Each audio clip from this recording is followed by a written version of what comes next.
Chapter 36. Michael had a surge of varying thoughts run through his mind.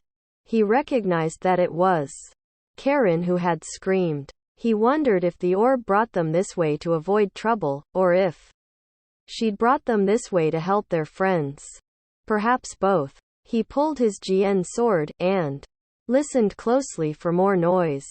The scream had echoed, bouncing off the rocks, seeming to come from every direction. Quill nocked an arrow. He held the bow in his left hand, arrow held in place with a finger.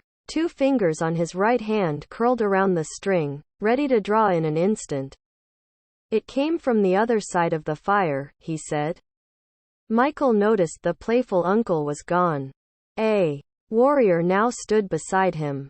His jaw was set, eyes focused, body tense, ready. What do we do? This time, you follow me. Stay close. Be ready, he said. For what? Anything. Quill offered a nod of reassurance and was then moving. Soundlessly they edged their way around the pit, backs to the walls. Quill leading. Michael watched their back. A clamor erupted from in front of them. Loose rocks falling? It was hard to tell. The noise, at least, proving they were headed in the right direction. Michael's breath misted in front of his face, then disappeared as it rose past his eyes. The chill had returned. The small round chamber where he'd recovered the dagger had been hot, almost steamy. He hadn't really noticed until now. Where the cold made small bumps rise on exposed skin. Listening to Quill's slow, steady breathing, he wondered if his uncle was anxious at all. The man had been a knight, lived with a bow in his hand, and slept with his quiver for a pillow. He must have seen things over the years. Nightmares. Horrors. They reached a corner. Quill stopped standing tall. Michael waited for the next move. He pressed his tongue to the roof of his mouth, tried swallowing. His mouth was far too dry. Quill raised a hand and counted off 1, 2, 3. Michael didn't want his inexperience exposed. On 3 he wasn't sure if they were storming ahead, ready to fight, or cautiously rounding the bend. He was holding his breath, and despite the cold air, was sweating profusely. He didn't have to wonder long. Quill stepped around the corner, dropped to a knee. He had his bow raised, string drawn back, his thumb against his cheek, the shaft on the rest, and panned the area. At this point, Michael drew his knife, as well, and held it in his left hand. He stood directly behind Quill. It seemed impossible being ready for anything. He thought of his training with Blodwyn. In his wildest dreams, Michael had never seen himself leaving the farm, and certainly never imagined he'd embark on such a quest. Grandfather, the animals, and the farm are all he'd ever known. He missed those things dearly, and they were what he thought about now. The cave opened wide before them. Lit torches were hung from sconces attached to the rock walls. Firelight flickered and danced, shadows moving like ghosts. All around dripstone made Michael think of nothing so much as the gaping maw of a mammoth dragon. If they were within the mouth of a monster, then the center would be the tongue. Though stalactites hung like icicles from above, the oblong area of ground was devoid of stalagmites. Those were the first things Michael noticed. In that open space, on the tongue, his friends were surrounded. He could only assume the assailants were cavers. It was difficult to discern their skin color.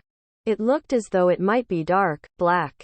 They were covered in a white powder, though, and thick red, and seemingly random stripes were painted across their chests, and on their faces. They all had blue eyes. Bright, blue eyes. They wore no clothing, except for short strips of cloth strung around their waists covering genitalia. They wore headpiece made from dead flowers, weeds, and bones, twisted in wreaths, like horrific crowns. Blodwyn's head hung low, his hair dangled, wet in front of his face. Anthony lay flat on The ground, unmoving. He couldn't tell if the archer was breathing. Coyle's arms were up. Fingers, hands laced behind his head. Even from a distance, Michael could see that his eyes were swollen, already beginning to turn purple. Galatia and Karen were at separate ends from each other. Cavers stood behind each of the women. One held Karen's hair in a fist, pulling her head up and back. He held a long-bladed knife under her chin, against her throat. The man behind Galatia held her tightly, his arm encircling her neck. She held onto his forearm with both hands, apparently struggling to breathe. Michael counted 15 cavers on the tongue. The spears they carried with their chipped stone points were pressed against his friend's ribs. One caver stood over Anthony, his spear tip just above the spine, prepared to drive it into the man's back. Movement caught his attention. A caver on the left and right attacked. Michael dropped his weapons and thrust his palms in front of him. A surge that began in his toes coursed upward through his legs, gut, chest and arms. He felt the power leave his hands as the magic discharged. A bubble of purple and blue shot left and right. It moved like lightning, struck the cavers, sending each man through the air, slamming them against cavern walls. They crumbled to the ground. The cavers in the open area yelled and chanted. Their grunting echoed inside the large chamber. Howls and intonation. Quill remained at the ready. What the hell was that, kid? They were going to kill us, Michael said. He retrieved his sword and knife. These were not the weapons that he would use in this moment. He was beginning to learn his true strength. He needed training, wanted to read books on the art, but his confidence was growing. I bet they've never seen anything like a caver shouted above the din. There was authority in his voice. Quill stopped talking. The other cavers fell silent as well. Wearing a necklace of small bone charms, the caver standing behind Blodwin poked a spear into his back. Blodwin looked up. His face was cut above the brow, and on his left cheek, blood dripped from his mouth and nose. Their chief wants you to stop, Blodwin said. He understands their language? Quill said. He spoke quietly. It didn't matter. Every sound carried across the room. The leader of the cavers spoke again, and waited. When Blodwin was silent, he poked him with his spear, and yelled at him. Blodwin looked over his shoulder for a moment, then back at Michael. Listen, Michael, their weapons are coated in poison.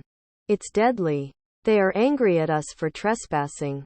He wants your magic. You will fight one of his warriors. If you win, we are free to go.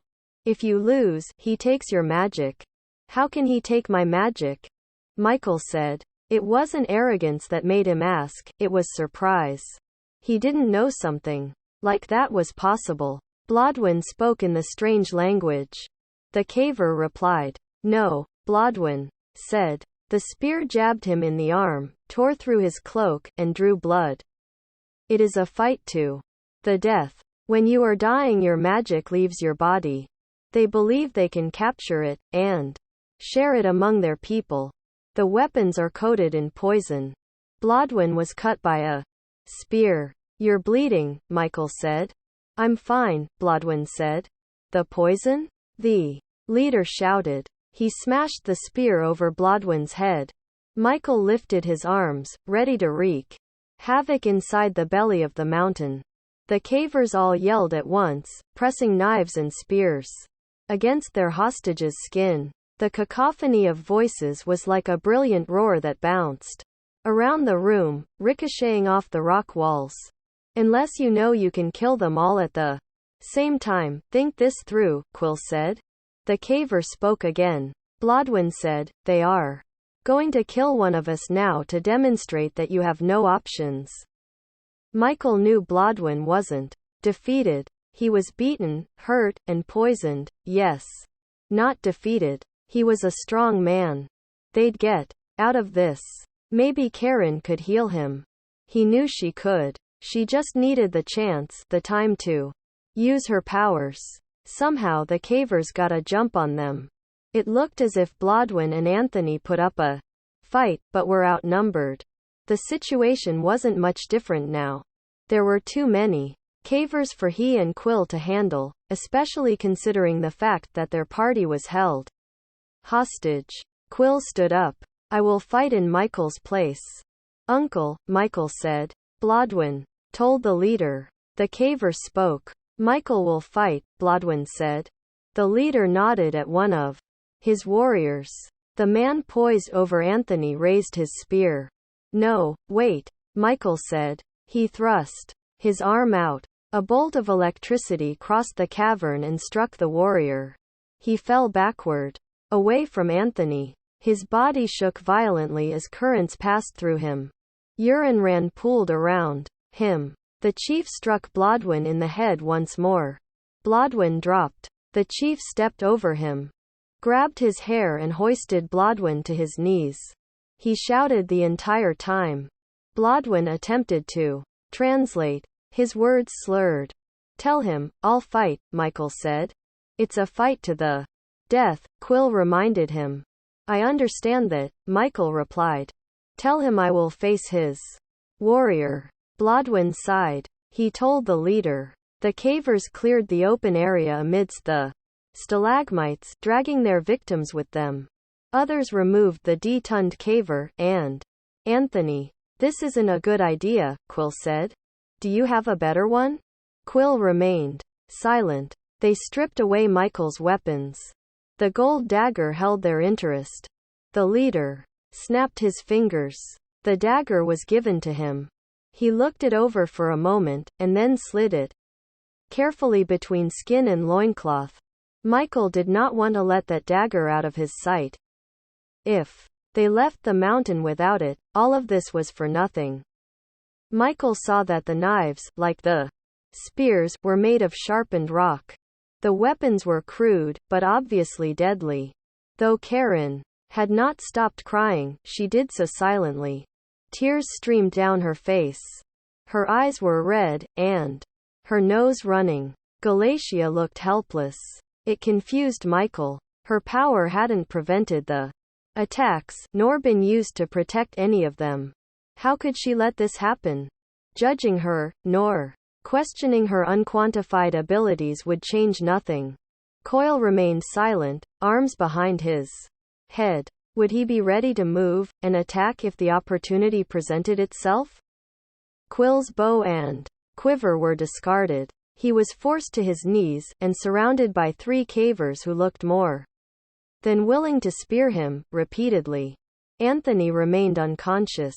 Michael feared he was dead. Once standing in the center of the cave, he saw more cavers than he could count in a short time. Perhaps it was these numbers, so many enemies, that had prevented Galatia from acting? He wasn't sure he could disarm those around his friends, and then everyone else at the same time. Someone would likely get hurt. He wouldn't be able to cope with that outcome. Who am I to fight? Michael said. He held his arms out, palms up.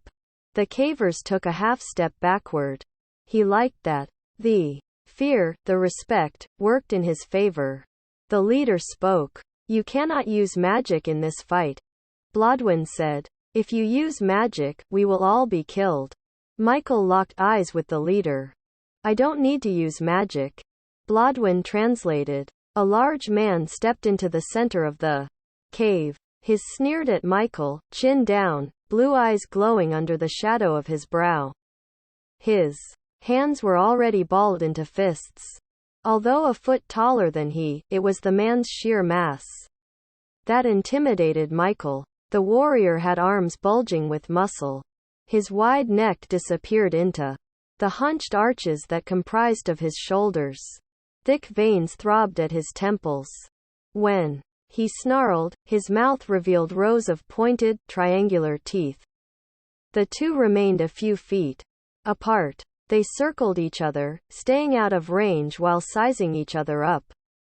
Michael felt ready for anything. The warrior charged. He bowled into Michael, slamming his shoulder into Michael's stomach and wrapping his arms around his back, driving him into the ground. The air was driven from Michael's lungs.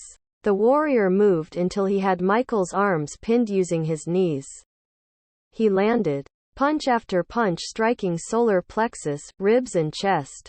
Claustrophobia overcame him. He couldn't move or breathe. It was like he was being buried beneath a rock slide. The warrior's fists were boulders crashing against his body. He knew ribs were going to start cracking under the constant onslaught. Michael kicked out with his legs, trying uselessly to buck the warrior off. He twisted his body as best he could. Nothing worked. The warrior locked hands around Michael's throat. His thumbs pressed against his windpipe. Michael couldn't remember the last breath he'd taken. He felt lightheaded. He was going to pass out. No, he was going to die. His eyes closed. His body went limp. Karen screamed. No. The warrior pressed hard against Michael's throat for a moment longer, and then, making his first mistake, eased the pressure, loosened his grip. Michael threw up his hips and twisted to the right.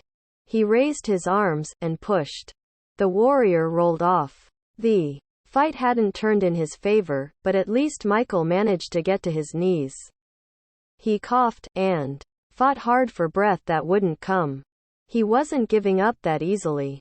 The warrior looked angry. He snarled, speaking words in his incomprehensible language.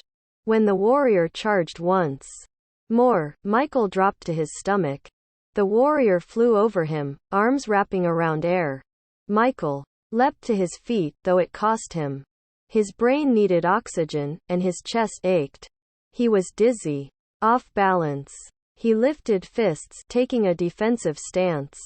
The warrior stood. He grinned, and raked his jagged teeth over his lower lip. Blood rolled down his chin, scarlet against white. Michael sucked in a deep breath. Finally, he cringed. It felt like needles jabbing into his lungs. The warrior raised his arms, held them in mimicry of Michael's stance. They circled each other. When the warrior came close, Michael threw a jab with his left. He connected with the warrior's chin, smearing blood. He tagged him with another. The jabs didn't hurt the man. Stung, maybe. The rhythm from the lessons returned. Michael bounced on the balls of his feet. Jab, jab. The warrior watched Michael's feet while they danced, and mimicked the steps, unaffected by the punches.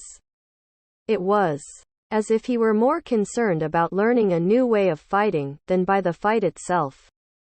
He was even smiling. He looked up at Michael, and appeared happy. Michael smiled back, and then stepped forward with his left foot and swung hard with his right. The punch landed hard against the warrior's temple. He stumbled, legs wobbling, but he didn't fall. His smile vanished though, and he growled once again. Michael threw two more jabs, fast, hard, catching the warrior off guard. While he had his opponent stunned, Michael stepped in again. The uppercut slammed into the warrior's jaw. Blood sprayed from his mouth.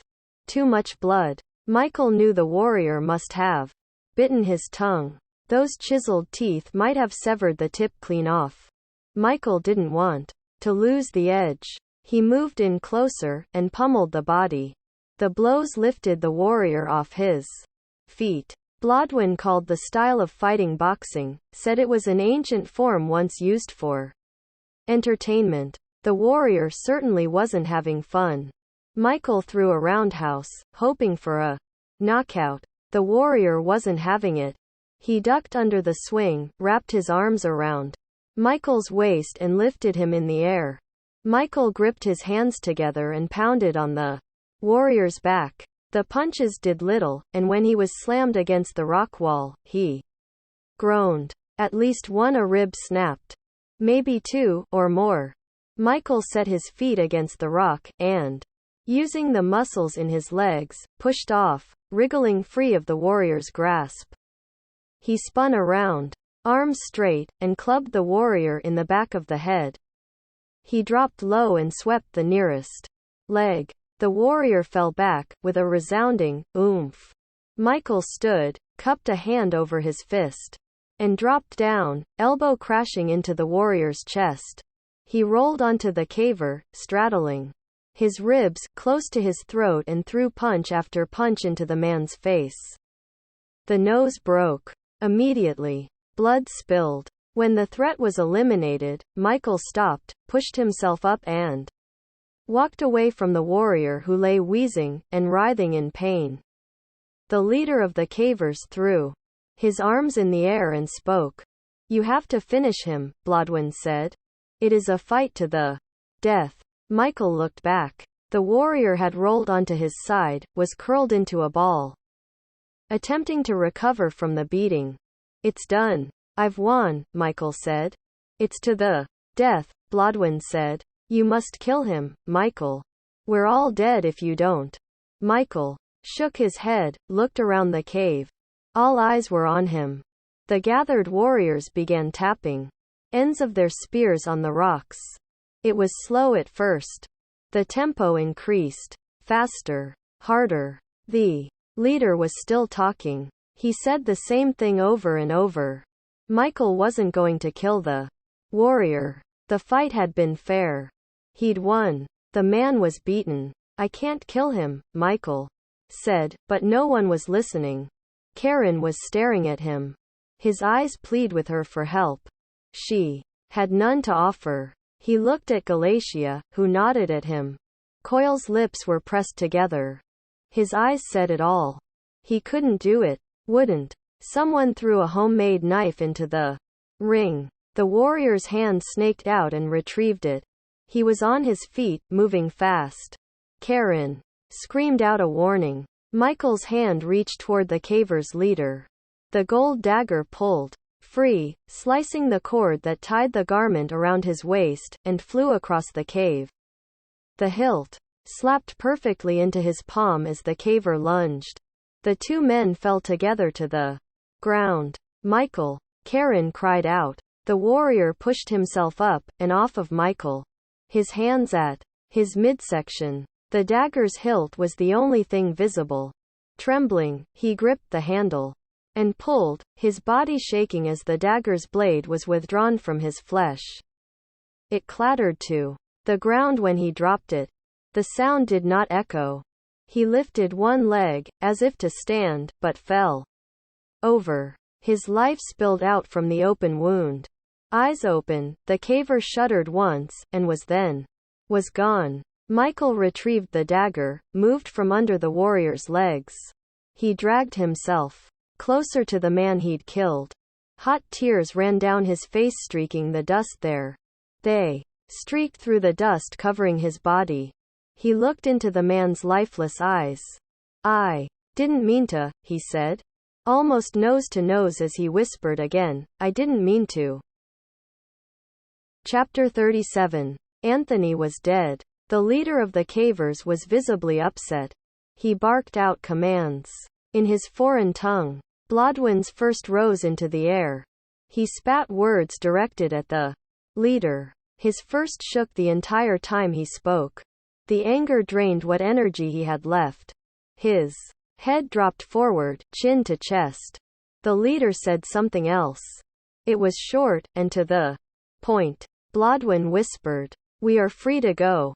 Michael stood. The cavers backed away from him. None of them expected the young man to defeat their champion. His magic demanded fear and respect. They continued tapping the ends of their spears on the rocks. "Karen, you've got to help." "Blodwyn," Michael said. Coyle noted, "He's not looking good." "I'm okay," Blodwyn said, though covered in sweat. Michael glared at the leader, seething. "You have medicine for the poison. Give it to him." The leader locked eyes with Michael, but remained silent. Michael said, Tell him to give you the medicine. Just get us out of the mountain, Michael," Blodwyn said. Michael looked to Galatia. "I can help once we're out of the caves." "You're certain?" Michael said. She nodded. "I am. We must hurry." The longer we wait, the more the poison spreads. You stay close to me, Michael said, and Karen nodded. Take my things, Quill said, and handed Michael his recovered bow and quiver. He lifted Anthony and slung him over a shoulder. Michael handed Galatia Blodwen's staff, and hung the extra quiver and bow over his back. Coil helped Michael carry Blodwen, each to a side. They got Blodwen to his feet, and draped his arms over them. Get us out of here, Coil, he said. When Coil tried going back the way they'd come, the path was blocked. 2 warriors in white and red stood in front of them, their spears crossed in an X. The leader grunted. His words were sharp and hostile. Blodwen said, they won't let us return that way. We have to move forward. One of their men will lead us out. Michael didn't care where they exited, as long as they didn't have to spend any more time below the mountain. Fine. Let's get out of here. The caver guide beckoned, and started up a narrow, winding path. Michael and the others followed close behind. Hang in there, Win, he said. I'm okay, Blodwen said. It's okay. You did good back there. Michael didn't want to talk about it. Not yet. He wasn't ready. The reality had not set in. He hoped to hold it off as long as possible. He would consider what had happened after the journey concluded. Doing so now would tear open the wound raw and painful. Save your energy, Win. No talking, he said. Quill grunted behind them. Anthony was not a small man. He couldn't be light to carry. Once out of the mountains, they could bury him properly. Michael ignored his own throbbing pain. Lugging Blodwen exacerbated those injuries greatly. His broken ribs made difficult breathing almost impossible. Galatia and Karen were silent. They walked side by side, directly behind Michael. Can you help Blodwen now, Galatia? He's not doing so good. He has no strength at all, Michael said. He noticed Blodwen dragging both feet, when he'd been trying to walk moments ago. I know nothing about this poison, nor do I know anything about healing. Please, do something. Coil lit a torch from a sconce. Before he asked a second time, he heard the faint sound of her whispers. They floated to his ears. Behind overlaying his normal vision he saw those colors which denoted her sorcery. Mostly red filaments of seemingly solid light zigged and zagged. There was some blue, and a touch of yellow. Those weren't as bright, and were more translucent. The lines were distracting, somewhat occluding his mundane sight. Blinking did nothing but enhance the opaqueness of each strand. Galatia's voice was lyrical, none of the words recognizable. They soothed Michael just the same. He grew calmer with each syllable uttered. Blodwen's toes stopped dragging, and took some of his own weight. Michael noticed Coil was watching him. Their load became lighter, as Blodwen regained his strength, his balance. Soon, as Galatia's intonations came more quickly, her words more loud, Blodwen lifted his arms off Michael and Coil's shoulders, and began walking under his own power. I'm feeling, shish, Michael said. Let the magic work. Don't interrupt it. Let Galatia finish her spell. The colors overlaying Michael's sight twisted around each other, braiding into one thick, unbreakable strand. I'm feeling much better, Michael. I can walk now, thank you. If you grow tired, there is no shame in asking for help, Michael said. Blodwen smiled, and patted his chest. He appeared confused, and then said, I am not sure if I've ever felt this good. Michael looked back at Galatia. Thank you. My staff? Blodwen said. I have it, Galatia said. You are a most powerful curer, he said, and took back his staff. Michael watched him eye the staff, and hold it, as if reunited with a long-lost friend. It was strange. For now, he left the exchange alone. Not nearly, but thank you, she said. Back there, before we left, Michael said. What was it you said to their leader? The price has been paid, your game played. You must let us go. Have you no honor? I'm more curious to know how you came to speak their language, Coil said. If there is time for stories, perhaps that will be one I chose to share, he said.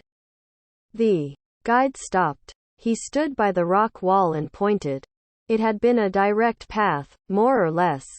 They walked by the man, but only Blodwin offered up a thank you. It sounded like what he said would translate into thank you, anyway. Within 50 yards they saw an exit, a large gaping hole leading from the caves to the outside. Michael wanted to run for it. He could not wait for fresh air. The sun was just coming up. Directly overhead, the sky was still shrouded in the near blackness of night. Stars twinkled. To the east, the shades of blue lightened. Billowing clouds were splashed in brilliant pink where sunrays touched them. Some of the pink spilled over, turning closer sections of sky's soft blush. Quill set Anthony down, placing him gently on a flat rock. I did not think we were this high up, Karen remarked. While they were far from the distant summit, they were indeed overlooking the old empire. From where they stood, a cliff's edge before them, they could see Crimson Falls, and the beginning of the Isthmian Sea. Far to the right were the treetops of the Cicade Forest. On the left, the Muya mountain range. It seemed like we were down close to the core of the world. We descended the entire time. It doesn't seem possible that now I feel like the clouds are within reach, Michael said. Karen stood in front of Michael, and placed her hands on his hips. Looking deep into her beautiful eyes, Michael stood speechless. He wanted to react, to lean forward and kiss her. Before he moved, though, he felt it. She was not being flirtatious. She was using her magic, her healing. His insides vibrated. He cringed as broken bones shifted. He almost shouted out loud, but instead bit his tongue as a burning sensation built within him. He thought her hands might melt through his skin. His cracked ribs shifted back into place. I'm almost done, she said. Shish. I'm almost done. Her magic was not visible to him as Galatia's was. Whatever she did was obviously that much different than whatever Galatia did. I have had a really good time, but this is it for me, Coil said. He was already backing away.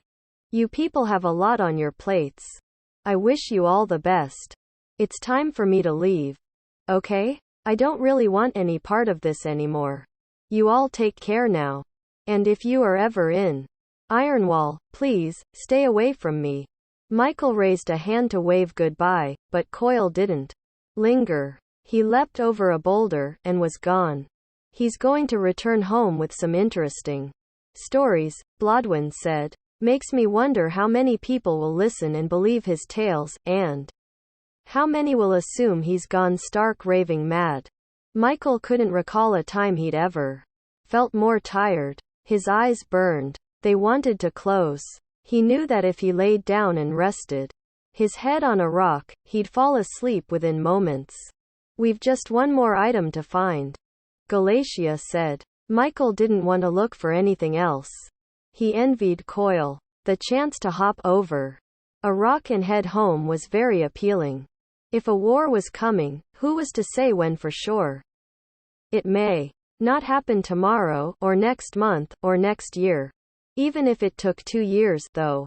Was that acceptable? If he had the chance, and the power to prevent countless deaths, how could he walk away? What kind of a man would he be?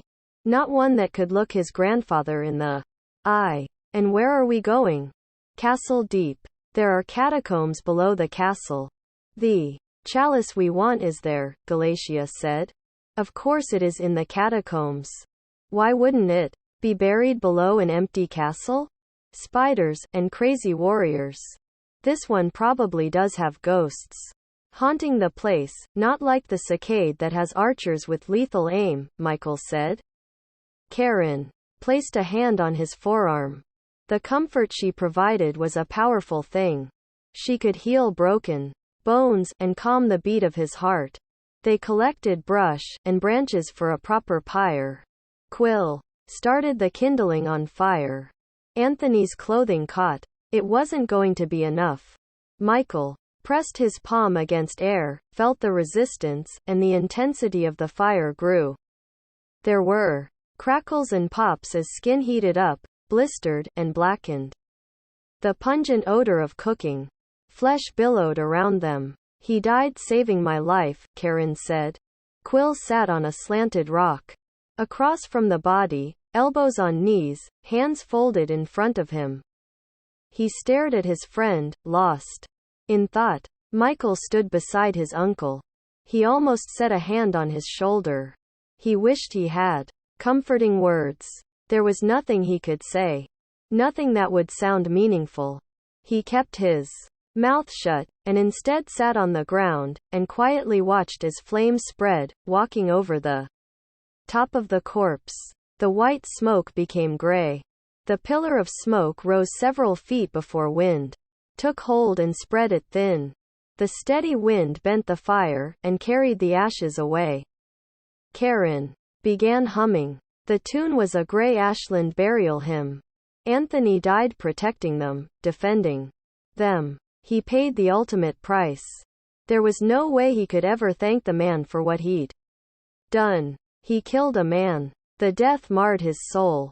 The warrior died at his hand, life spilled from the wound he'd inflicted. How could he ask forgiveness, when he was sure he could never forgive himself? It wasn't mere guilt. He knew right from wrong.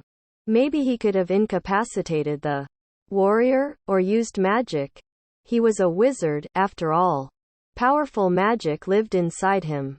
He could have found a way to end the fight with magic.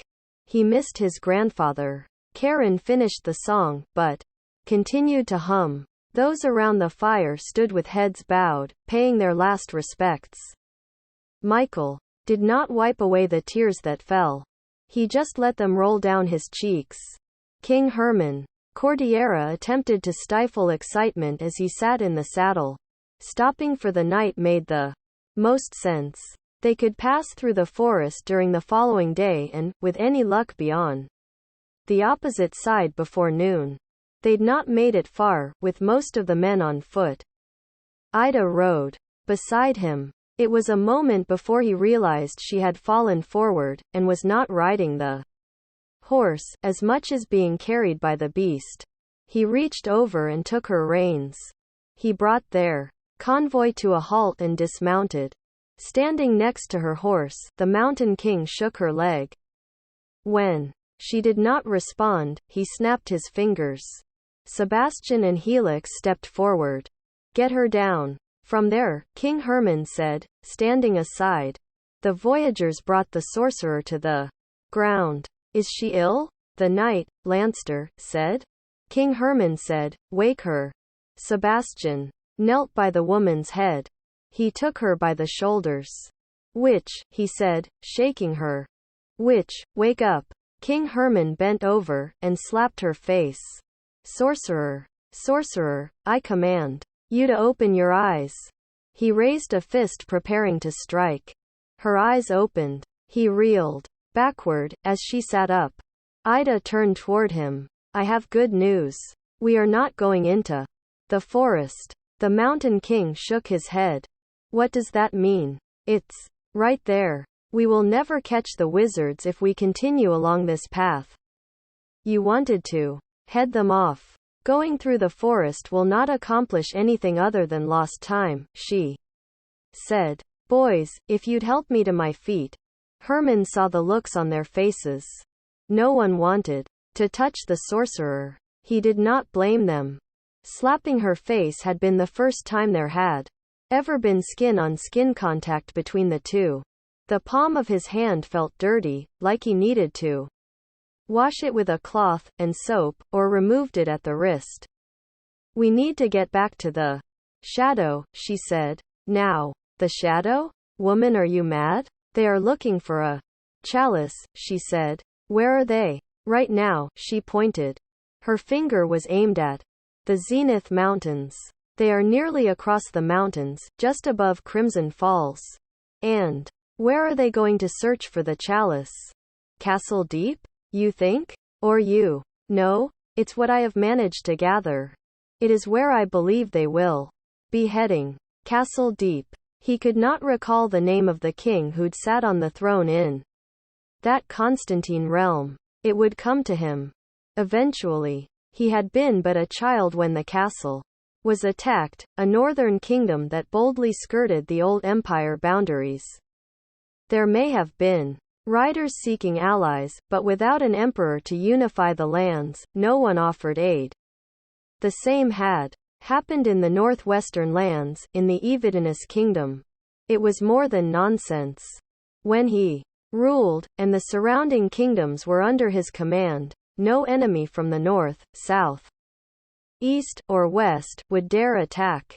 The fear of repercussions alone would prevent hostile incursion. His military might be the reason, though. The magic that he would direct would demand respect across the entire world. Your Highness, Ida said. She pointed toward the forest. More riders. Lanster? King Hermann said. They are my men. They were dispatched to the Saccade. Everything was working in his favor. Wonderful, he muttered to himself. Your Highness? Ida said. Stand her up, King Hermann said. A full 10 minutes passed before the riders reached them. Sir Lanster, one of the knights said. Obviously confused by the gathering. King Hermann faced Lanster. Have your men dismount. Off your horses. Lanster said. Sir? The knight said. Down. Now, Lanster said. His voice lacked its usual snap, but he was their commander, and they were compelled to comply. The riders dismounted. Voyagers, take the extra horses. 1 extra man will ride with each of you. 1 knight prepared to draw his sword. King Hermann pointed at the action. Lanster? Stand down, Lanster said. But, our horses. We are commandeering your horses, King Hermann said. Who is this man that he thinks we follow his orders? The knight pointed at Hermann. This is the Mountain King, Lanster said. Treason, the knight said. Kill them, King Hermann said. Lanster stood still. Sorcerer. Ida aimed her hands at Lanster and his men.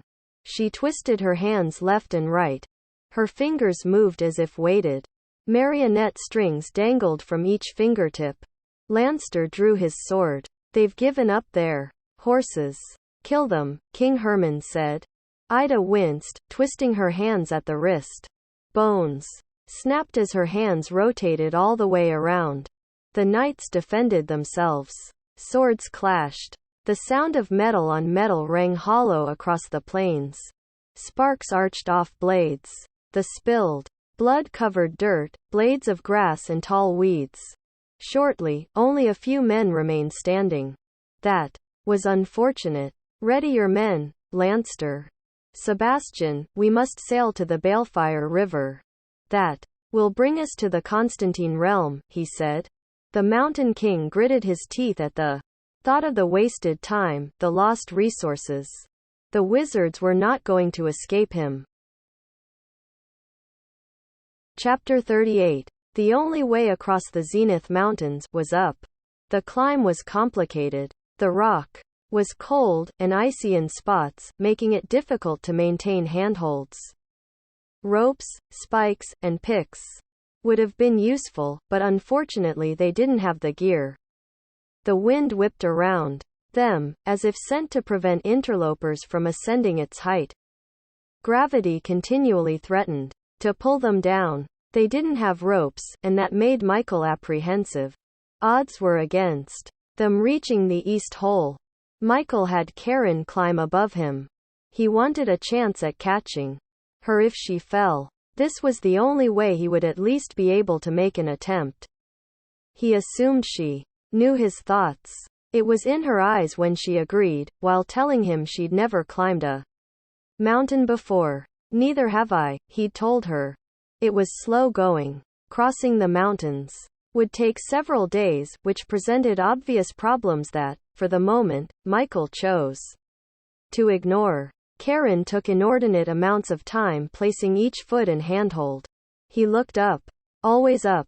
Heights ate away at his confidence. If he convinced his mind he wasn't scaling the face of a mountain, he could at least pretend to believe the lie as long as he didn't look down. The key lie in ignoring the mantra he found himself repeating: "This is crazy. This is crazy. This crazy." Michael relied on the strength of his fingers and forearms from years of swinging a hammer, repairing fences, and using a pitchfork to bale hay for the livestock to move him up the mountain. He needlessly worried about Blodwin. Hours ago he feared his best friend was near death. He knew magic was powerful, or he was in the process of learning that truth, but didn't have complete confidence it could remove the poison from his system. It had, though. And now Blodwin was climbing the side of the mountain as easily as if he were walking a trail through the woods. In fact, Blodwin was near the summit. Galatia was not far behind. Her lithe body moved with ease, like a spider crawling up a wall. Her hands reached up, and no matter where they planted, they remained. She dug her toes into small crevices, used the sides of her feet when necessary, and lifted herself from one spot to the next farther along. "I'm not sure I can keep going," Karen said. The wind stole the sound of her voice and sent it sailing away. "What?" Michael said. "I can't do this." "Yes, you can," he said. "I can't. There's no turning around. Climbing down will be harder than going up," he said. "I'm too tired," she said. Her creeping process was completely halted. "I can't climb," Michael said. "Don't stop moving. Don't stop now." "Michael," she said. He heard the pain in her voice. Her strength was sapped. "Climb," he shouted. She grunted and groaned, but her right hand reached for another hold further up the mountainside. She fit her fingers into a lateral crack in rock. Her legs bounced up and down, and then she moved a little higher, her left hand finding a protrusion to grasp. "That's it," he said. "Keep going. Keep climbing." Daylight had vanished by the time they finally reached a plateau. They were down to their last sips of water. They had been on the go for nearly 24 hours straight. They needed sleep. Michael shook his arms and kicked out his legs. The muscles were already tightening up. There had to be an easier way across. Karen hugged herself, trembling. She needn't say a word. Her anxiety was evident in the way she looked at him. He didn't believe in lying. Things looked bad, and would likely get worse before they got better. If they ever got better. Blodwin waved Michael over. He leaned his weight on his staff. "I want to make sure you are okay," he said. "My arms feel like rubber," Michael said. Blodwin shook his head. "It's not what I meant." Michael knew what his friend meant. "I knew it was a fight to the death, when I knew I might have to kill a man. When the fight was over. I mean clearly over, I figured it was done.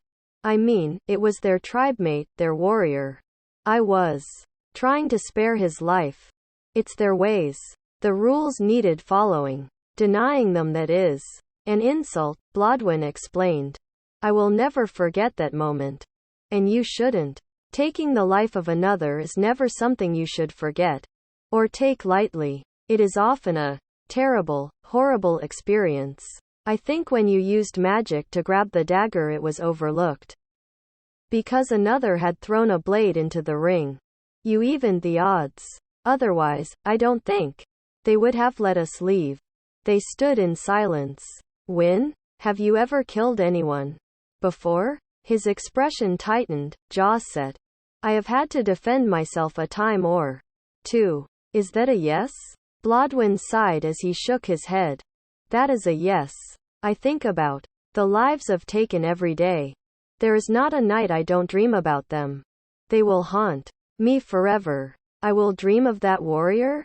"You may. There is no guilt in not dreaming of him. I hope that he stays out of your dreams. You've suffered enough, he said. Thank you, Michael, Blodwyn said. This is not over. I fear many more lives will be taken before this ends. We're really on the brink of a war, aren't we? I'm afraid so, Blodwyn said. I am afraid so, Galatia, Michael said, talking as quietly as possible. We need food. Have you any magic that can help us? She offered up a thin smile, and then closed her eyes. Her arms rose in the air. When she spoke, the words were harsh, gravelly. Her fingers wiggled toward the sky.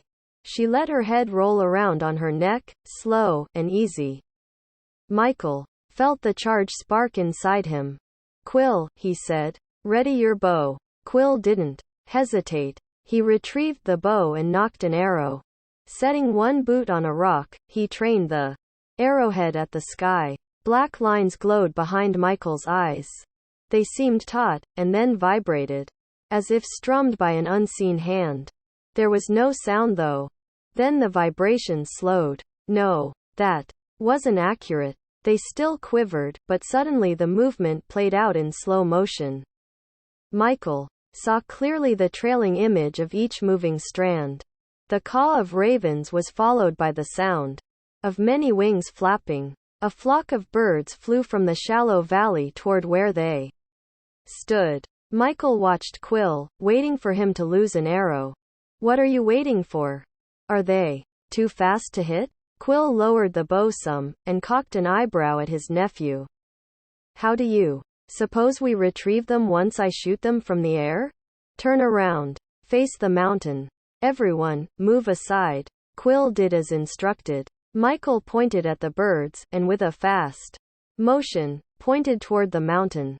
The ravens followed where he led them with his finger, as if chasing down prey. Quill, without hesitation, loosed arrow after arrow. The large black birds plummeted to the plateau. Looks like we'll break fast together tonight, Quill said. We'll get sick, Blodwyn said. You can't eat bird raw. Michael looked around, checking the limited expanse of the plateau. There were no twigs, no grass. The only thing he saw were rocks that must have tumbled down from the peaks over the years. He picked one up, then another. When Michael set the stones together on the ground in a circle, Quill stood with his arms crossed, laughing. This is where farmers miss out. School might not be for everyone, but you would not have passed basic sciences. Michael snapped his finger. The rocks caught fire. The first few attempts caused rocks to crack. One exploded. Quill laughed, unimpressed. Michael didn't give up. Eventually, he got the amount of magic needed correct. The flame burned on the rock perfectly. Michael winked at his uncle, and didn't bother masking his half-smile. Well, I'll be. Quill dropped his arms to his side. While the birds cooked over the fire, Quill removed the arrows from his and Anthony's quivers and then climbed further up the mountain. Where is he going? Karen asked. Michael shook his head. He had no idea. When Quill returned, the leather and suede quivers were over his shoulder, both stuffed full of something. He dropped off the face the last few feet, and clapped his hands together, smiling. He removed the bags and set them near the fire. Collected some snow. We need more water. Michael smirked, and offered over a 2-finger salute. Well done, Uncle. Galatia stood off to the side, alone. Her arms were straight at her side, and she watched everyone else interacting. Michael walked over and stood beside her. You did a really amazing thing with the ravens. I know I am speaking for everyone when I say, thank you. Michael said. Hey, are you okay? I have a confession, she said. A confession? I have never been a powerful wizard. My magic, for whatever reason, has always been limited. It was partly why I tried saving the king's son centuries ago. I had something to prove to myself. I also wanted the fame, the recognition. What happened instead was worse than I could have ever imagined. I am responsible for the wars against wizards. I might as well have committed the countless deaths and executions. And I've always known it. I never wanted to believe, but I've always known it. It's kind of funny really, because once again, I was kidding myself. I saw you, this young boy, this new wizard, and I thought, I'm going to mentor him. I'm going to train this kid in the ways of magic. Not for you, not to benefit you. For me. She jabbed a finger into her chest. Another shot at proving I'm worth something. Then I see what you can do, without any training. She laughed, as if amazed. I see your immense power. And I am in awe. I am humiliated because I'm disappointed in myself, and I'm in complete awe of you. She was crying. Michael placed a hand on her arm. When she hugged him, her tears hot and wet on his neck, he wrapped his arms around her. He spoke softly, so that only she would hear his words. He knew the others were aware that something was taking place, but no one looked directly at them. Except Karen. She seemed concerned. He tried to tell her with his eyes, and a very slight shake of his head, don't worry. Ravens are large birds, but with very little meat. After plucking away as many feathers as possible, it made dining that much less challenging. Everyone was so hungry, the extra effort didn't stop them, and no one complained. While they ate, Michael was tempted to ask Blodwin to share a story, specifically how he learned to speak the Caver language. He was more than curious. The last week left him feeling off balance. Everything he thought he knew about Blodwin, his parents, and himself, had been, at least partially, wrong. He'd been misinformed, not given the whole story. Though some might feel angry about these revelations, he did not. He was just curious now, and perhaps a little desperate for answers. He refrained from asking when he saw Karen fall asleep sitting on her rock by the fire. A half-eaten raven, her second, dangled loosely from her fingertips. We should get some sleep, Michael said. Blodwin nodded. He's right. The temperature dropped drastically after the sunset. They huddled close around the fire. The combined body heat between them helped. Karen snuggled back against Michael. Please hug me, she stirred enough to mumble. I'm so cold. Chapter 39. Crossing the Zenith Mountains took 4 days. The cold nights and windy days made the trek brutal. They did find sections where they were able to skirt around, rather than having to scale further up the mountainside. The paths were narrow. Rocks were loose. Footing was treacherous, but it was faster. Michael felt like unless he used magic his blood and bones would never again warm. When at last they descended the eastern side of the last mountain, they saw Salvation Sanctuary. The rising sun lit the sky. In the distance Michael saw Castle Deep. It seemed close, reachable, but would still be a 2-day walk. He didn't look forward to it. His entire body ached, his thighs chafed. When they reached the foothills, mammoth peaks behind them, the plush forest and green trees offered protection against the wind. The temperature had risen gradually as the elevation lowered. Michael's sore feet suddenly felt wonderful walking on soft ground and cushioning grass. The sharp rock, and walking carefully along narrow passes, was behind them. The palms of his hands were scraped raw. The further away from the mountain they walked, the more he looked back in disbelief. We crossed Zenith. Never had he imagined he'd be where he was. If only the circumstances were different. Have you felt it? Galatia said, walking beside him. Felt what? The magic. Not now. Not today, but back when we were in the cave, and then again climbing the mountain the first day. When you called the ravens. Michael said. No. Not my magic, she said. I don't know what you mean. Michael could not pull his eyes from Castle Deep. It sat on top of a hill, stone wall encircling the ruined marketplace of the keep. It was much smaller than Grey Ashland, as best he could tell from this distance. When I use magic, do you know it? Can you feel it? I sense it. And then, it is like I tap into what you are doing. I see it like moving colors in my mind. Remember I told you that I sensed magic being used? It was why I came out of hiding, to find out what was happening. The others must not be hiding anywhere near. Even so, I'd bet they're aware of the sorcery used recently. I'm sure of it. When we summon them, I don't think it will be a surprise, she said. But the one I sensed before, she has been using magic. As much as we have been. You don't sense her? I think I only sense when you are using magic, because I am right there watching you. I might not sense it at all. Can you teach me how? He said. Her smile was thin, as though she thought he was asking for help out of pity. You said when you see me use magic, you tap into it, you see it as colors inside your mind? Exactly. The way you do that, tap into my magic? You need to leave those senses open, even when sleeping. It's like leaving one eye open even while you sleep, she said. I don't know how to do that. Pretend you think I am doing magic right now, okay? He nodded. Now, what would you do?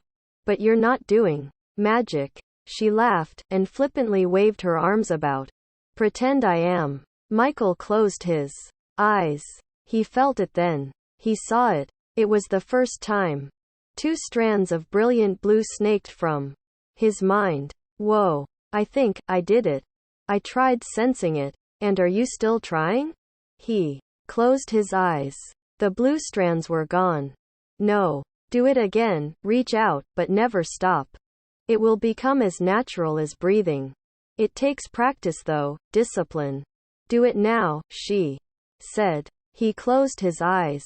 Blue strands swirled. After a moment, he opened his eyes. He looked at the castle, and then at Galatia. Well? She said. He held up a finger, and closed his eyes. The strands were still there, still searching. It works. I'm doing it. Thank you. You don't have to thank me. However, when we have some time, I would appreciate spending time with you. Maybe we could show each other what we know and build our abilities together. I like that idea. Beyond the castle, there is an ancient library. It is where I plan to go after we have the chalice. It would be the perfect place for summoning the other wizards. There are more books on magic inside that building than anywhere else, collectively. We can spend some time researching and practicing. By noon on the second day off of the mountain, the foothills were long behind them, and the ground was mostly level. They would reach the castle's moat by dusk. The humidity was back. It wasn't as welcome a change from the cold as Michael might have expected. He wished he could find a happy medium when it came to temperature. He didn't like it too hot, or too cold, too windy, or too humid. If he learned anything, it was that he had no say in the matter. Endurance was what it came down to. Endurance and stamina. He currently felt as though he had neither. They rationed the water collected from a creek last night, but Michael still felt dehydrated and worn out. He looked forward to sitting down and taking off his boots, though not the odor he knew would be there. There was also a good chance that once his boots came off, they might not fit back on. Michael, on many occasions, felt the desire to comfort Quill. Blodwyn told him to give the man space and time. Blodwyn said when Quill was ready to talk, if he ever was ready to talk about Anthony's death, would bring it up on his own. Blodwyn explained most soldiers didn't discuss losses from battle. It was a personal nightmare they kept close to their hearts. Death was personal and private. It took a few days, but slowly, Quill came around. He started talking more, and joking around when appropriate. Michael still worried about him. He never mentioned Anthony. Michael wasn't sure how he would deal with death. Losing his mother, and then his father, were the worst pains he'd ever felt. He did not think there was room in his heart for more suffering. Grandfather and Blodwyn were his family. And now Quill Castle is pretty beat up, Blodwyn said. The wall looks mostly collapsed along the northwest side. Can you see that? Michael looked where Blodwyn pointed. Just barely. Is the place really haunted? Supposedly. The way I understand it, those inside the keep kept waiting for help to arrive when they were under attack, he said. But no one ever came. And so when they were slaughtered, they died waiting. Their spirits are said to roam the entire keep seeking revenge on anyone that enters. Revenge? Blodwyn cocked his head to one side. For being too late to help. Chapter 14. The morning had passed quickly. The sky aggressively becoming darker and darker. Michael forgot about neglected chores until his stomach rumbled. While everyone went inside, Michael accomplished a few tasks. From the coop he gathered 24 fresh eggs before heading to the barn. When the cows saw him they mooed loudly, eager to be milked. In the kitchen, Michael poured fresh milk for everyone, set a saucer in front of each person and filled it with virgin olive oil. It was a luxury, the oil. Fresh churned butter from cow's milk was the price. Merchants loved grandfather's butter. He added garlic to it. Not too much, but just enough to give the butter special taste. The recipe was perfected by him. Other farmers often tried imitating it, but with little success. He seasoned the oil with herbs and some spices from the garden. He broke the few loaves of bread they had into hunks. Dip these in the oil while I scramble up some eggs, he said. They ate in silence. Michael was the last to sit down and eat, the others having already finished. He couldn't hide his anxiousness to get back to Galatia's story. Her words painted a picture. Everything she said had begun to make sense. There was no way he could understand every detail, but he finally felt that he was hearing the truth. Leaving the plates on the table, Michael urged Galatia to continue. Where was I? She said. Kind Cordillera is using Ida in his plan to become emperor, Karen said. It's more complicated than that, Galatia said. He doesn't want to go to war with only one wizard on his side. He wants all of us. Like me? Michael said. Yes. He knows of you. So far, he has not been successful in finding you. Trust me. If he had you, he would persuade you to fight on his side. Michael laughed. I would never fight for such a man. Even if he captured your grandfather and was keeping him locked away in a dungeon? Galatia said. Michael stared at his grandfather. I'd never let that happen. You're not talking about Michael, though, are you? Blodwyn said. She shook her head. No, I'm not. Michael hasn't had any training. He doesn't even know he's a wizard. He has not unleashed more than a trace amount of magic. Cordillera wants someone who can wield power. Like a knight swinging a sword. He wants a wizard that can inflict damage, and instill fear. He knows about you and the other 3 wizards, Blodwyn said. Yes. And right now, Ida is trying to figure out how to call us all together. Thunder boomed and rain fell fast and hard, rattling on the dwelling's tin roof. Lightning flashed in the blackness, lighting the kitchen. As bright as if the sun sat in the room with them, but lasted only a fraction of a moment. Get more candles, Michael, grandfather said. Lit candles were placed around the room, and their flames danced on the end of wicks. Where were you, Galatia? When all of this was going on, all of these elaborate plans being made, where were you? Blodwyn asked the green-haired beauty. Michael detected blatant suspicion, barely masked with curiosity. In hiding, she said. Where I was is unimportant. What is important is that I remained so. It was when I felt a sorceress stirring the sea a few nights ago that I knew something was amiss. I tapped into the magic and traced the source back to a strong wizard. You can do that? Michael asked. Galatian nodded, smiling. I can. And I did. It's a good thing, too. I didn't let myself get too close. I didn't want the sorceress knowing that I was listening to her thoughts. There was a lot going on in her mind. She is a torn and angry woman, but not broken. I saw that she and the king planned to attack the surrounding kingdoms. He aspires to be the next emperor, is what she was thinking, and was going to make her his advisor and second in command.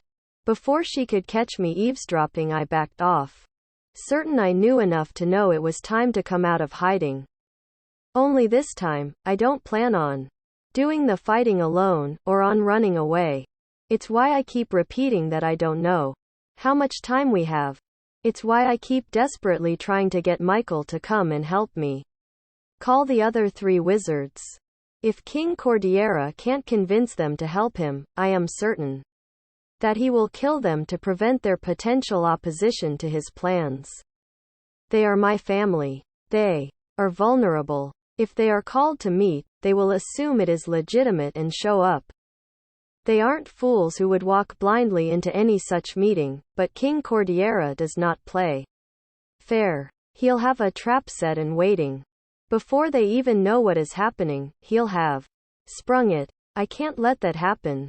We have to call the other 3 first. Michael set his fingertips on the edge of the table, drumming them rhythmically. I just want to make sure I have this right. You need me to go with you to call the wizards? There are 3 more wizards out there. As old as you? Excuse me? Galatia arched an eyebrow. I don't mean old. I meant to say, there are 3 other wizards out there who were alive back when Emperor Rai ruled the lands? Not that much better, Blodwyn muttered, smiling. Karen drove an elbow into his ribs. I think what Michael meant to say. Galatia dismissed their discomfort with a radiant smile. I know what he means. I was attempting to lighten the mood. It was starting to feel as gloomy in here as it is outside. The answer is yes. But you don't know where they're hiding? Michael said. The only thing I can surmise is that they are not anywhere in the old empire. If they were, I would have known. I think, she stopped. You think what? Blodwyn asked. It's nothing, Galatia said. You think you're the only wizard to have stayed in the old empire, Blodwyn said. It wasn't a question. It was like he knew the answer. Of our group from those days? She nodded. Yes. But where? How could you have stayed undetected for so long? Surely the king's watch checked under every rock and up every tree, Michael said. Galatia had mentioned only 3 new wizards had been born. He assumed he was one of the 3, his mother the other, and this Ida was the 3rd. I am certain that they did, Galatia said. Blodwyn grunted. The chair he sat on creaked under his shifting weight. You weren't up a tree, or under a rock, though, were you? I was not. Plenty of places to hide in the mountains.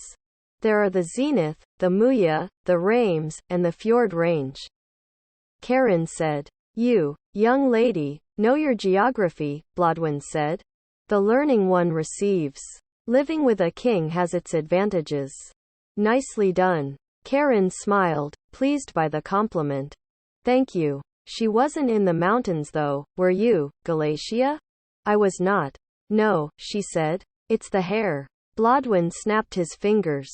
I couldn't put my finger on it before. I just knew it had to do with the hair. Blodwyn wore a smile like a man who'd fasted for weeks and was finally sitting down to a steak dinner, with unlimited ale to keep his mug full. So then, it's true? Green hair was unusual, but Michael couldn't see how it revealed anything when it came to this mysterious, lovely woman. What's true? Galatia nodded. It was slow, forced, as if a puppeteer controlled her head with a stick and strings. I lived under the Isthmian with the mermaids. Chapter 41. The torchlight barely penetrated the dark. Michael concentrated on his breathing. The rock staircase was slick, the steps uneven. Some were a few inches below the one above, some a foot are 2 apart. A few steps were 3 feet long, others, only inches. It was as if the stairs had been carved by workers drunk on ale. Are you following that ruby of yours? Quill said. His face was half in shadow, half alive with the reflection of dancing flames. We need to save our strength, Galatia said, again issuing the importance of conservation. If we cannot locate it, we shall call on her. I think we're at the bottom. Hand me a torch, Michael said. He knelt down and moved the light around. There were no more steps. He stood up, holding the torch high. He could not see the hatch. Above them was a darkness so complete he feared he might hyperventilate. He breathed in through his nose, and out through his mouth. The gloom closed in on him. It swirled around him. He closed his eyes for a brief moment. His legs trembled. Michael? Blodwyn said. I'm okay. He'd climbed to treetops and mountain summits, snaked his way through caves, and faced spiders. In all of his life he had never imagined the phobias he'd overcome.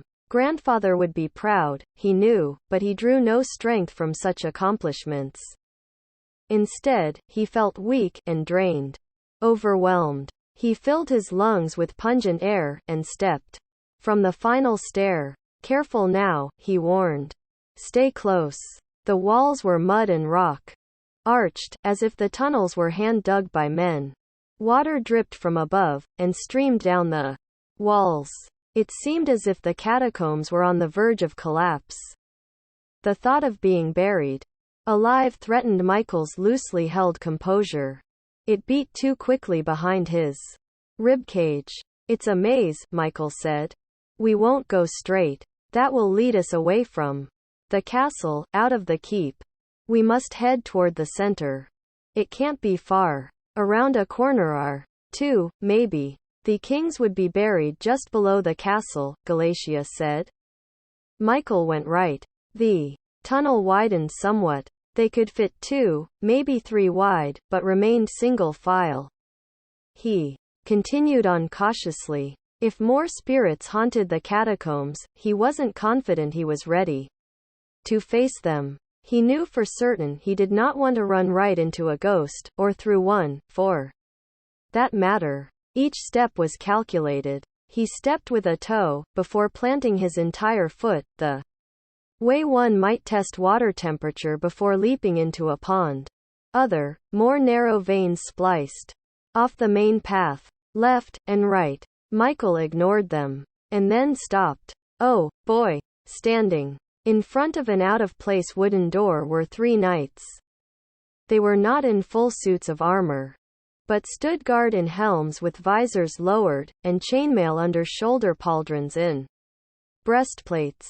Their broadswords at the ready, and although faceless, each appeared ready to defend the chamber beyond the closed door. Quill did not hesitate. He loosed 3 arrows faster than a man could swing a sword. The broad head clanked against plate, and the shafts shattered. The knights stepped forward, spread apart as far as the cavern would allow. The mail clinked, and clattered. The hollow flatness of the sound was in and of itself alarming and unnatural. Michael raised his arm. Palm out, fingers up. He pushed with his mind. A blue web sprang from his hand. It passed through the knights, achieving absolutely nothing. The arrows had bounced off them, so they were there. They had to be real. Magic passed through them, as if the knights were an illusion. Blodwyn wasted no time and attacked with his staff. Michael, with his sword, joined the fight. Quill, without a sword, stepped forward and swung his bow like an axe.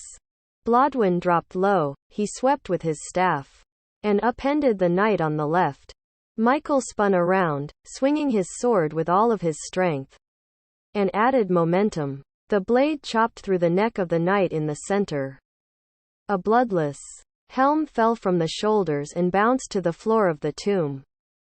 Quill's bow was useless. He dropped it, and instead drove his shoulder into the knight on the right, wrapping his arms about the wraith's thighs. He slammed the knight against the door, and the mail collapsed into itself. The empty suit dropped to the ground, as if no man had ever donned the pieces of armor. Blodwyn, Michael and Quill looked at each other. They were watchers, keeping guard of the tombs.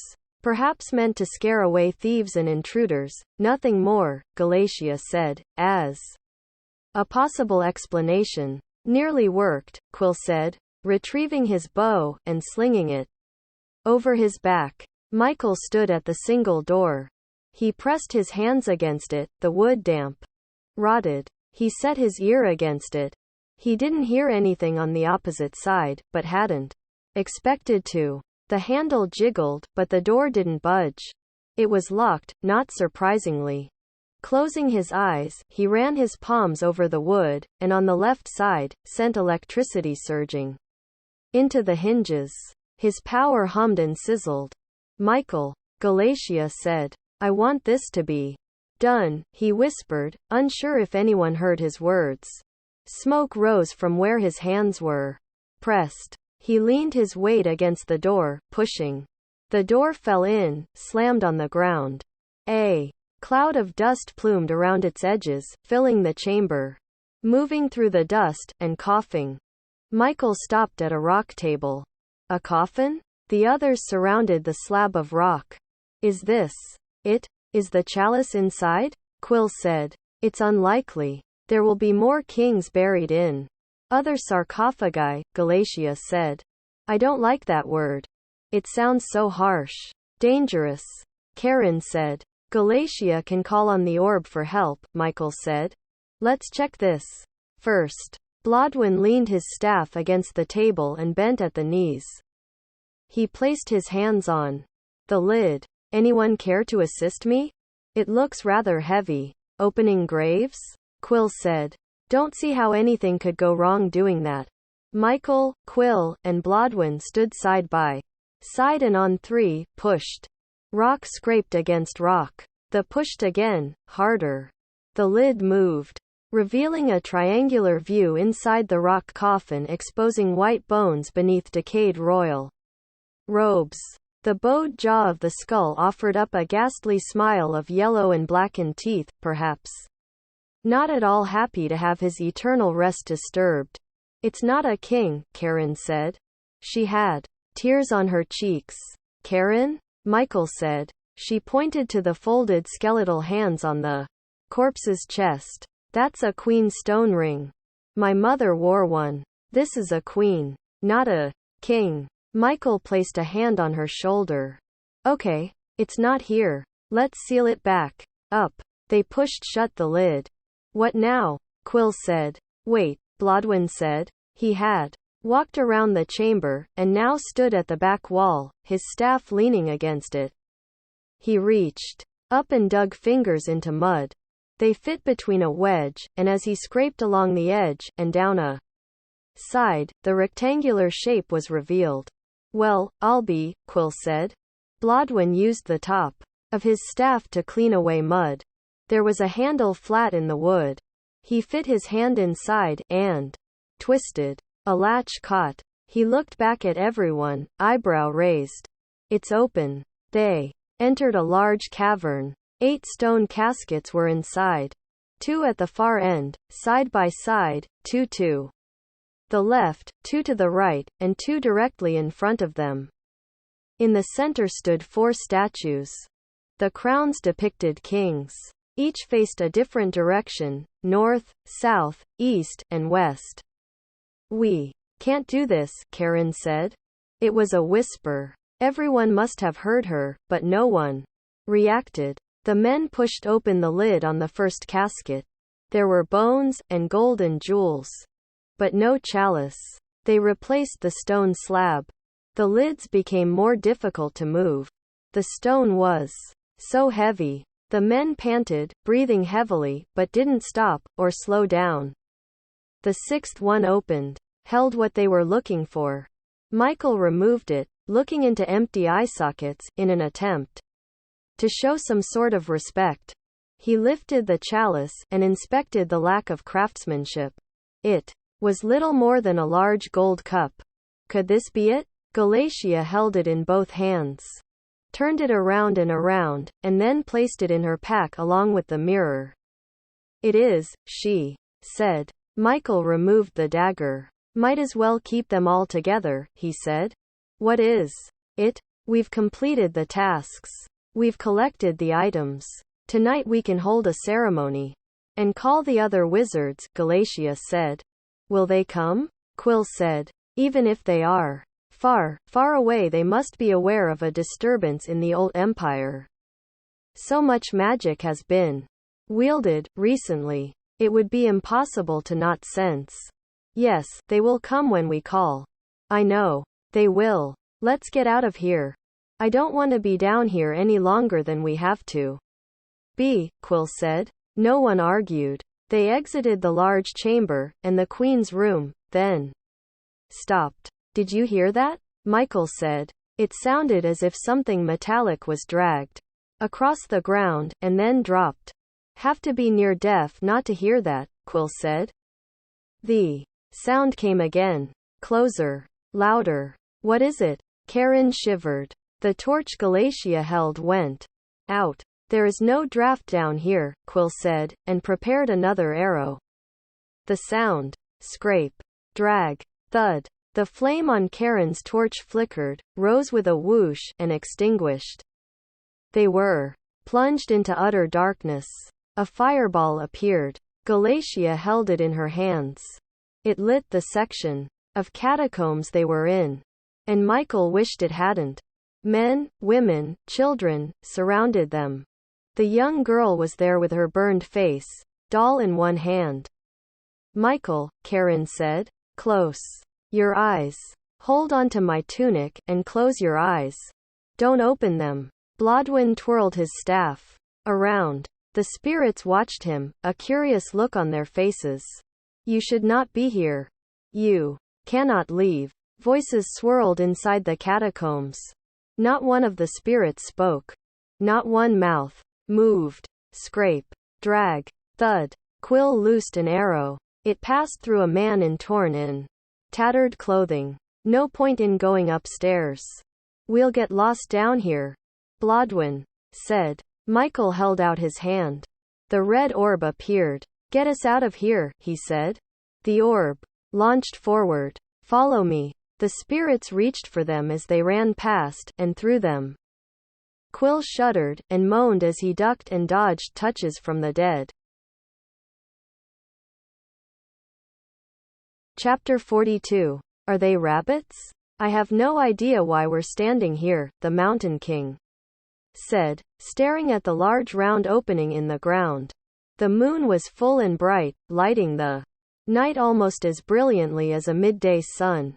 Ida wrung her hands, her upper lip quivering. Am I talking to hear myself talk? The king said. They are coming, I can hear them, she said. I can feel them. King Herman sat on his mount, his hands on the saddle horn. He looked around. The Balefire River coursed behind them. Castle Deed was to their north.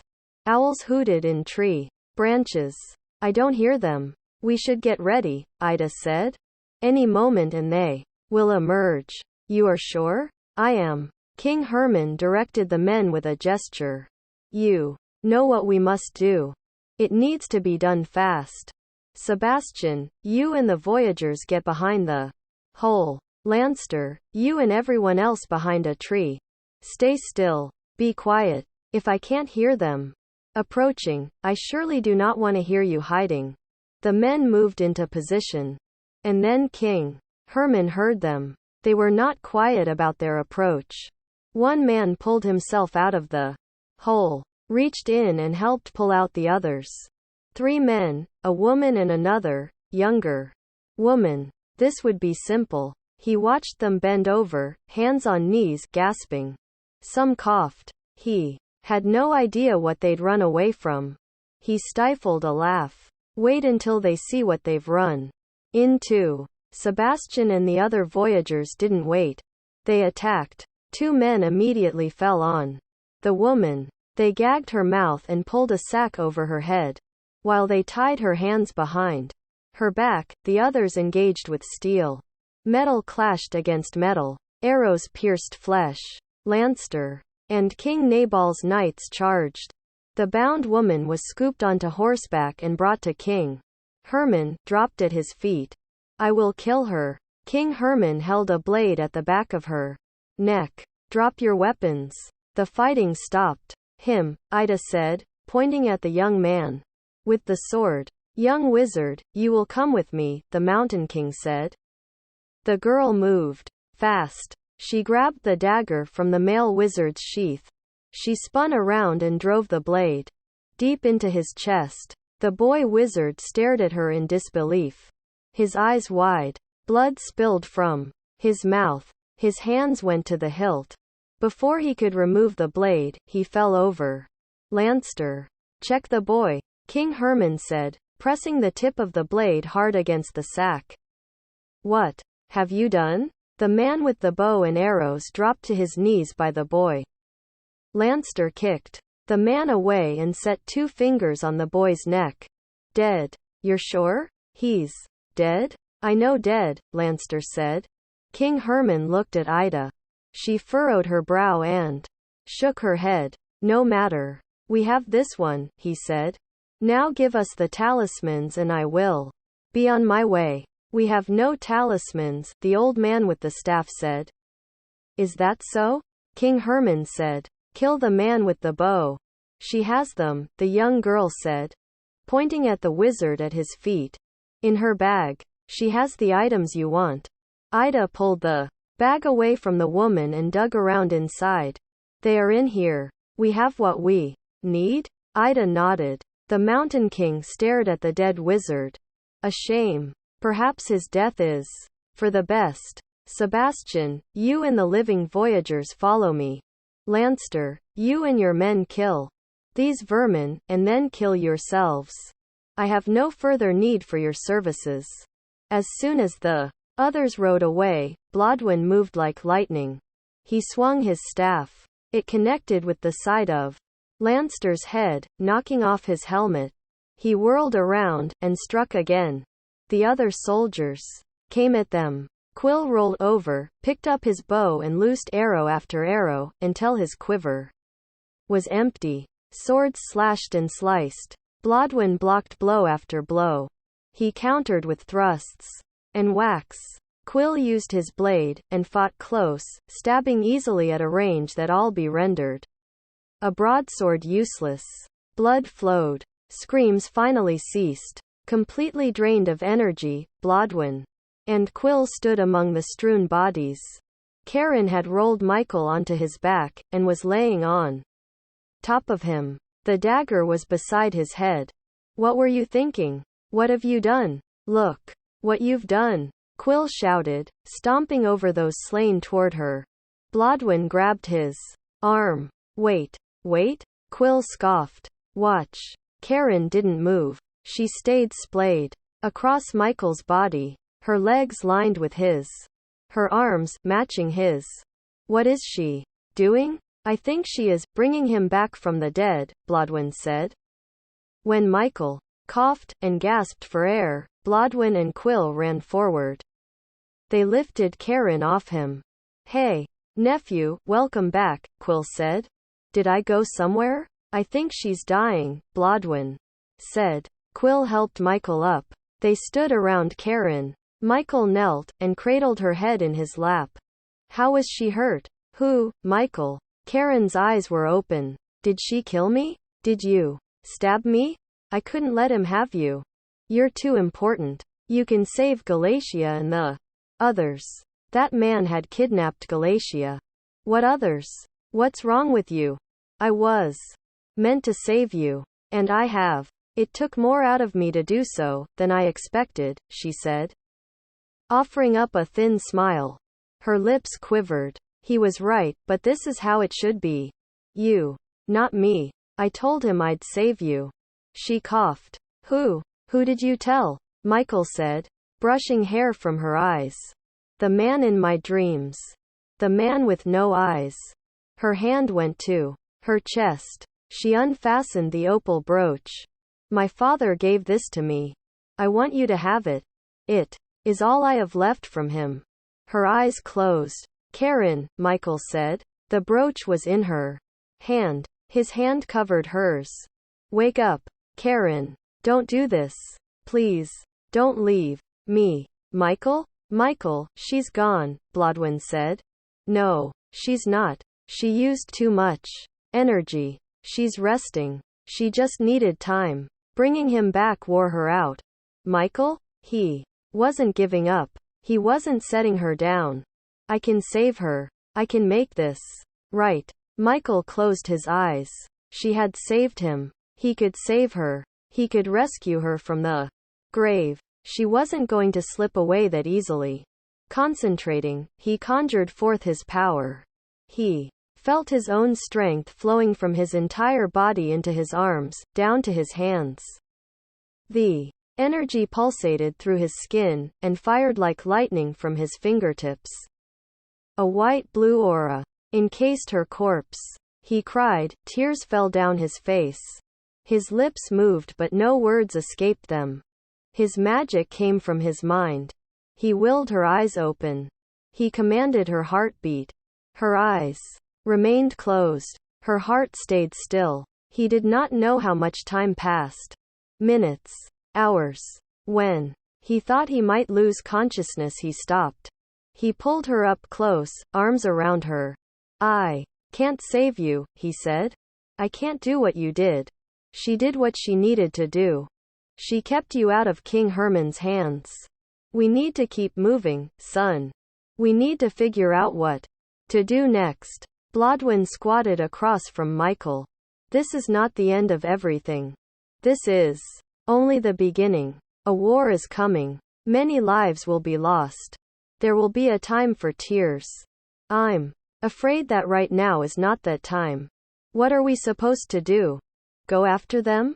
Quill shook his head. We're going to bury the lady. Then, I think we should call on the one person who might be able to help us most.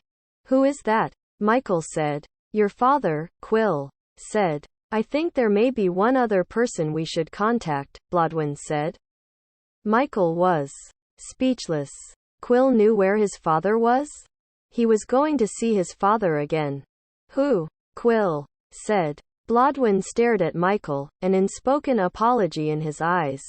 Your mother. She has been living with the Voyagers.